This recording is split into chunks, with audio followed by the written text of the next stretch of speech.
ಅವ್ರವ್ರ ಅಡ್ಮಿನಿಸ್ಟ್ರೇಷನ್ಗಳಲ್ಲಿ ಏನೇನಾಯಿತು ಅಂತ ನಾನು ರಾಜಕಾರಣ ಅವ್ರ ಥರ ರಾಜಕಾರಣ ಮಾಡಲಿಕ್ಕೆ ನನಗೆ ಇಷ್ಟ ಇಲ್ಲ. ಬಟ್ ನನಗೆ ಐ ಆಮ್ ವರಿಡ್ ಅಬೌಟ್ ಆ ಪಾಪ ಮಕ್ಕಳು, ಆ ಚಿಕ್ಕ ಮಕ್ಕಳು ಭಾಳ ನಾನು ನೋಡಿದೆ ಅಂತ 15 ವರ್ಷ ಮಕ್ಕಳು ಎಲ್ಲ ಈ ರೀತಿ ಆಗಿದ್ದು 10 ಜನ ನಾನು ನೋಡಿದ್ದೀನಿ, ನನ್ನ ಕಣ್ಣಲ್ಲಿದೆ.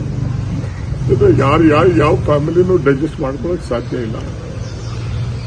ಪೊಲೀಸ್ ಕಮಿಷನರ್ ಅವರು ನನಗೆ ಇಮಿಡಿಯೇಟ್ ಆಗಿ 10 ಮಿನಿಟ್ಸಲ್ಲಿ ಕ್ಲೋಸ್ ಮಾಡ್ಸಕ್ಕೆ ಒಂದು ಮಾಡಿ ಅಂತ ಹೇಳೋರು. ಇಮಿಡಿಯೇಟ್ ನಾನು ರಶ್ ಮಾಡಿದೆ ಅಲ್ಲಿಗೆ. ಪಾಪ ಪೊಲೀಸ್ ಕಮಿಷನರ್ ಬಂದು ಹೇಳಿದ್ರು ಅವ್ರವ್ರ ಅಡ್ಮಿನಿಸ್ಟ್ರೇಷನ್ಗಳಲ್ಲಿ ಏನೇನಾಯಿತು ಅಂತ ನಾನು ರಾಜಕಾರಣ ಅವ್ರ ಥರ ರಾಜಕಾರಣ ಮಾಡಲಿಕ್ಕೆ ನನಗೆ ಇಷ್ಟ ಇಲ್ಲ.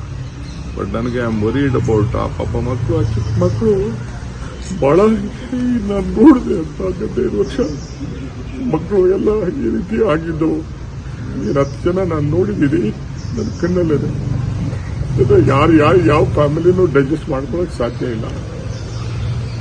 ಪೊಲೀಸ್ ಕಮಿಷನರ್ ಅವರು ನನಗೆ ಇಮಿಡಿಯೇಟ್ ಆಗಿ 10 ಮಿನಿಟ್ಸಲ್ಲಿ ಕ್ಲೋಸ್ ಮಾಡ್ಸಕ್ಕೆ ಒಂದು ಮಾಡಿ ಅಂತ ಹೇಳೋರು. ಇಮಿಡಿಯೇಟ್ ನಾನು ರಶ್ ಮಾಡಿದೆ ಅಲ್ಲಿಗೆ. ಪಾಪ ಪೊಲೀಸ್ ಕಮಿಷನರ್ ಬಂದು ಹೇಳಿದ್ರು